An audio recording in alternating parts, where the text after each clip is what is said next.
അങ്ങനെ വീണ്ടും ഒരു യാത്രയ്ക്ക് ഇറങ്ങുകയാണ് ഞങ്ങൾ. ഒരുപാട് നാൾക്ക് ശേഷം അനിയത്തി വന്നിട്ടുണ്ടായിരുന്നു. സോ അവളെയും കൂട്ടിയിട്ട് ഞങ്ങൾ ഗുരുവായൂർക്ക് ഇറങ്ങിയതാണ്. ഒരു വൺ ഡേ ട്രിപ്പ് എന്നുള്ള പ്ലാനാണ്. അജണ്ട മമ്മിയൂർ പോകണം, ഗുരുവായൂർ പോയി ഗുരുവായൂരപ്പനെ തൊഴണം, കാണണം. ഈ ഒരു എത്ര തന്നെ ഉള്ളൂ. ഇനി സമയം കിട്ടുവാണെങ്കിൽ ജസ്റ്റ് ഒരു വൺ ഡേ ട്രിപ്പ് പോലെ എവിടേക്കെങ്കിലും ഒന്ന് ഇറങ്ങണമെന്ന് മാത്രമാണ് മൈൻഡിൽ കണ്ടേക്കുന്നത്. രാവിലെ 3:30 ഞങ്ങൾ ഇറങ്ങിയിട്ടുണ്ടായിരുന്നു. കുട്ടികളൊക്കെ എണീക്കാൻ കുറച്ച് ബുദ്ധിമുട്ടിയെങ്കിൽ പോലും അവരെയൊക്കെ എണീപ്പിച്ച് ഞങ്ങൾ റെഡിയായി ഇറങ്ങി. അവിടുന്ന് യാത്രയ്ക്ക് ആയതുകൊണ്ട് തന്നെ കുട്ടികൾ ഹാപ്പിയാണ്. അല്ലാത്ത പക്ഷമാണെങ്കിൽ കുറച്ച് വാശിയും പിടുത്തൊക്കെ ഇരുന്നാൽ പോലും വണ്ടി കയറി കുറച്ച് ദൂരമൊക്കെ എത്തിയപ്പോഴേക്കും അവർ ഉറക്കത്ത് പിടിച്ചിട്ടുണ്ടായിരുന്നു. റോഡിൽ നിന്ന് വലിയ തിരക്കും കാര്യങ്ങളും ഉണ്ടായിരുന്നു കേട്ടോ. അതാണ് ഏറ്റവും നേരത്തെ ഇറങ്ങാനുള്ള കാരണം. എന്ന് വെച്ചാൽ ഡ്രൈവ് ചെയ്യുന്ന സമയത്ത് നമുക്ക് ഒരു തിരക്കില്ലാതെ പോവാം. അങ്ങനെ ഞങ്ങൾ മമ്മിയൂരെത്തി. മമ്മിയൂർ ഞാൻ വണ്ടി പാർക്ക് ചെയ്യാൻ വേണ്ടി അവരെ പാർക്കിംഗ് ഗ്രൗണ്ടിലിട്ടു. ഞാൻ മാത്രമല്ല കേട്ടോ, അവർ അമ്പലത്തിന് മുന്നിൽ തന്നെ ഇറക്കി വിട്ടിട്ടുണ്ടായിരുന്നു. ഞാൻ വണ്ടി പാർക്ക് ചെയ്ത് മമ്മിയൂരിലോട്ട് നടന്നു. വലിയ തിരക്കും കാര്യങ്ങളൊന്നും കണ്ടില്ല. കാരണം ഈ ഒരു മല സീസൺ ആയതുകൊണ്ട് തന്നെ, ശബരിമല സീസൺ ആയതുകൊണ്ട് തന്നെ തിരക്കുണ്ടാവും എന്നൊക്കെ വിചാരിച്ചിട്ടുണ്ടായിരുന്നു.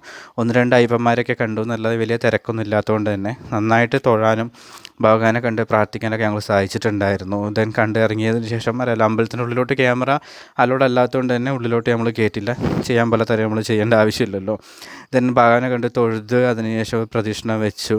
ദെൻ നേരെ അടുത്ത യാത്ര എന്ന് പറഞ്ഞാൽ ഗുരുവായൂരിലോട്ടാണ്. എല്ലാവരും ഹാപ്പിയാണ് കേട്ടോ. കാരണം വലിയ തിരക്കും കാര്യങ്ങളും ഇല്ലാത്തതുകൊണ്ട് നന്നായിട്ട് തൊഴാൻ പറ്റി. നമുക്കവിടെ ഒരു 2-3 മിനിറ്റ് ആണെങ്കിൽ നിന്ന് മനസ്സമാനത്തോടെ ഭഗവാനെ കണ്ട് തൊഴാനുള്ളൊരു സൗകര്യം അവിടെ നിന്ന് കിട്ടിയിട്ടുണ്ടായിരുന്നു. തിരക്ക് പിടിക്കുന്ന സമയത്ത് അങ്ങനെ തൊഴാൻ സാധിക്കത്തില്ല, പെട്ടെന്ന് പോകുന്നുണ്ട്. അങ്ങനെ നമ്മുടെ കാർ പാർക്കിങ്ങിൻ്റെ അവിടെ നമ്മൾ വലിയൊരു കുളം കണ്ടിട്ടുണ്ടായിരുന്നേ. എനിക്കിങ്ങനത്തെ കുളങ്ങളൊക്കെ ഭയങ്കര ഇഷ്ടമാണ് കേട്ടോ. കാരണം കുളത്തിലിറങ്ങാനും കുളിക്കാനും പുഴയിലൊക്കെ ശരിക്കും ഒരു നൊസ്റ്റു അടിക്കുന്നുണ്ട്. കാരണം ഇപ്പം ഇങ്ങനത്തെ കുളങ്ങളും കാര്യങ്ങളൊക്കെ വളരെ കുറവാണ് ഉള്ളതൊക്കെ. ഈ പറഞ്ഞ പോലെ കാടും കാര്യങ്ങളും വൃത്തിയാക്കാതെ അങ്ങനെ പോയിട്ടുണ്ടാവും. അപ്പോൾ ഞങ്ങൾ ഗുരുവായൂരെത്തി. ആസ് യൂഷ്വൽ ഗുരുവായൂരിൽ തിരക്കിന് ഒരു കുറവുണ്ടാകുമെന്ന് ഒരിക്കലും നമ്മൾ പ്രതീക്ഷിക്കരുത്. എന്നത്തെയും പോലെ തന്നെ നല്ല തിരക്കായിരുന്നു ഗുരുവായൂർ. അതിനിടയ്ക്ക് ഓഡിറ്റോറിയത്തിൽ ഈ പറഞ്ഞ കൊച്ചുങ്ങളുടെ അരങ്ങേറ്റങ്ങളൊക്കെ നടക്കുന്നുണ്ടായിരുന്നു. മോഹിനിയാട്ടം, ഭരതനാട്യം, അങ്ങനെയുള്ള ഒരുപാട് അരങ്ങേറ്റങ്ങളുണ്ടായിരുന്നു. കുറച്ച് നേരം അതൊക്കെ കണ്ടുകൊണ്ടിരുന്നു.